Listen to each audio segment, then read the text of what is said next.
Good morning, all of you. Now we are doing political science, chapter number 2, constitutional design.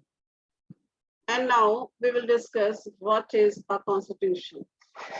A constitution is a document containing the sets of principles according to which a state or an organization is supposed to be governed. Or in a simple word, we can say that rules and regulations for the smooth functioning of government, according to which a country runs. The Constitution reflects the philosophy on which countries' administration work and expresses the aspiration of the people for creating a good society. It serves as the rule book, that means guidelines for the government. It specifies the powers and limitations of the government. And it is clearly demarcates the areas of its functioning. It lays down the procedures and guidelines on how the government can be formed. It states the rights and duties of the citizens and directs the government to see that basic rights of the citizens are enforced. So that means we can say that it generates trust and coordination required for unity among the people. So that means the Constitution serves as a set of ideals that our society should live by. But why do we need this? What is the reason behind? As I told you about,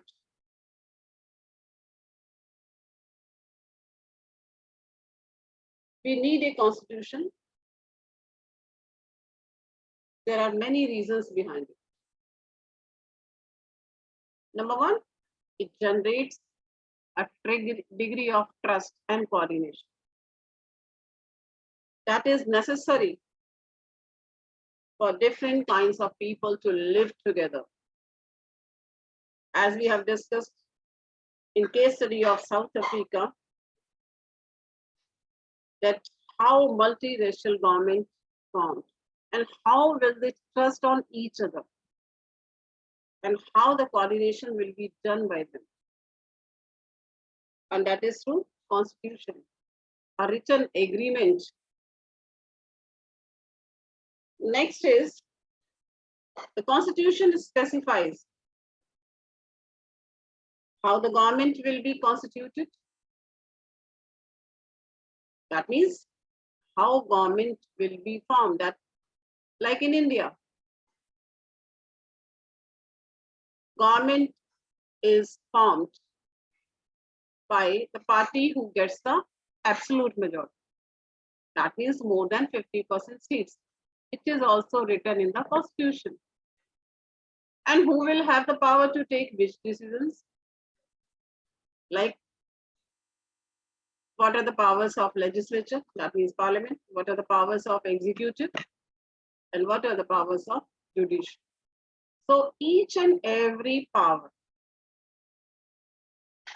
of different institutions are written in the Constitution. Not only this, Constitution lays down limits on the powers of the government also. Like last year also, I think you have studied about, that is legislature control over executive. And that is called checks and balance.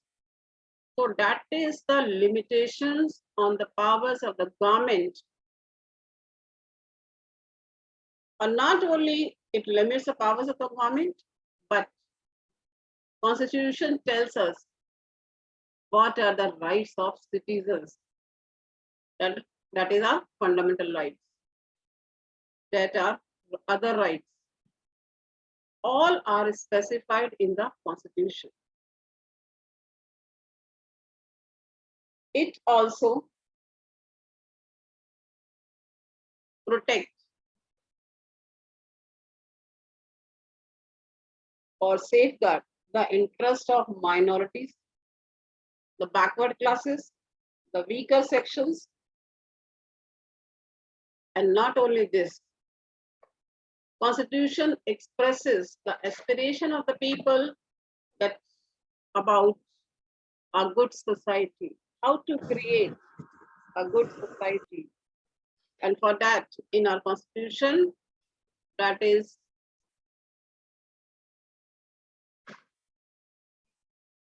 not only fundamental rights, duties, but along with how the government will work. It regulates the relationship between three organs and also with the people. So that means whenever we are talking about Constitution, that is having their own importance. All countries that have constitutions, that is not necessary they are democracy, but all countries that are democratic system, they must have constitutions. And if we are talking about beginning of Constitution, so we can see the first written Constitution was given by America after the War of Independence against Britain.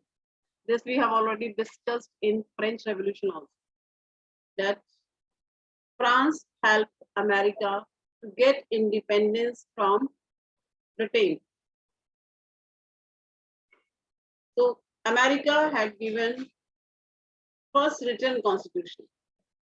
And after the revolution, French people approved a democratic constitution, 1789.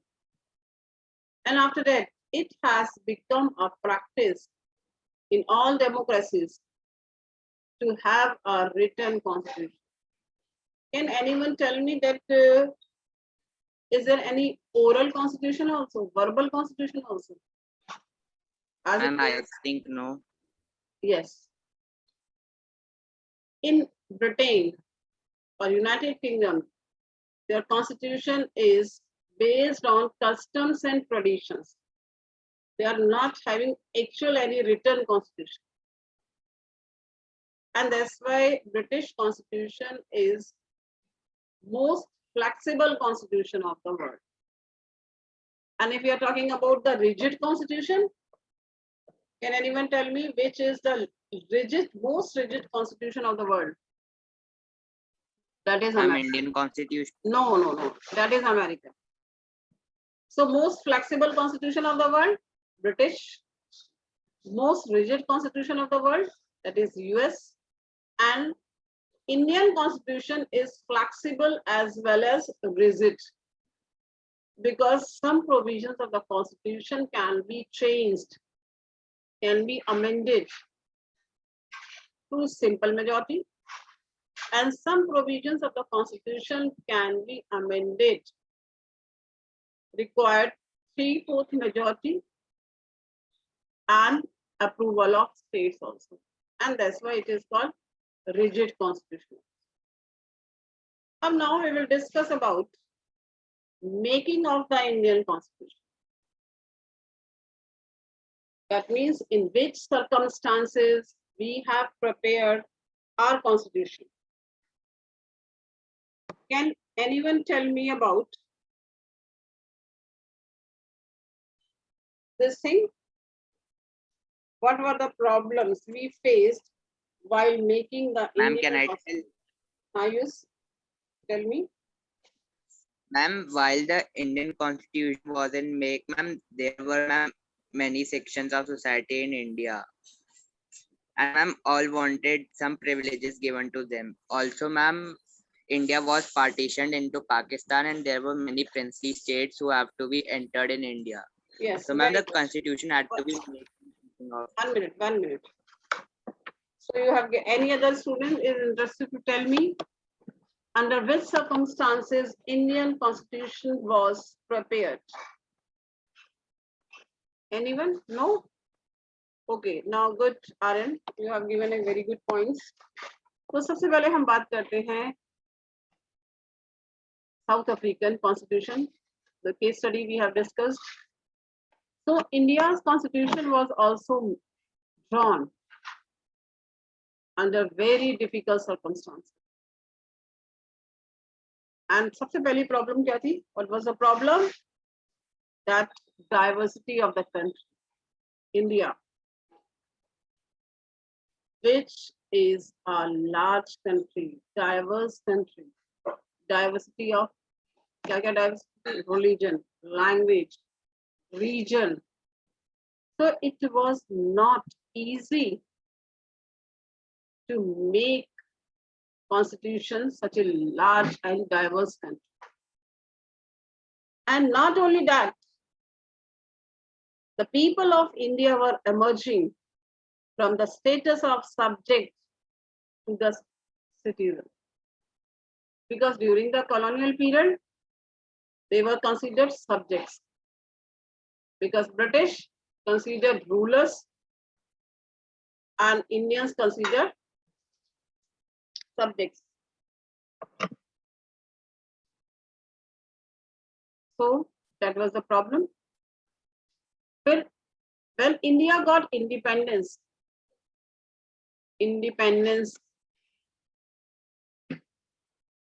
along with the partition of the country. The country had a traumatic experience of partition, which was based on religious identities, religious differences. So there was a need to ensure unity, and it was necessary to frame guidelines that could give equal representation to each section of the society. 10 lakh people killed on both sides of the border in partition-related violence. The next problem is, that is princely states. Because whenever we are talking about independence of India, that means independence of independence of British India. At that time, India was divided among two parts. British India, that was directly controlled by British, and second, princely state. So when India got independence, British India, at that time, Britishers had given a choice to the princely states, whether they can join India, whether they can join Pakistan, or become an independent nation. So merger of these princely states was a difficult and uncertain task. So that means we can say, when the constitution was being written, the future of the country did not look as secure as it does today. The makers of the constitution had fear. Fear of what? About the present and the future of the country. So we can see that under which circumstances our constitution was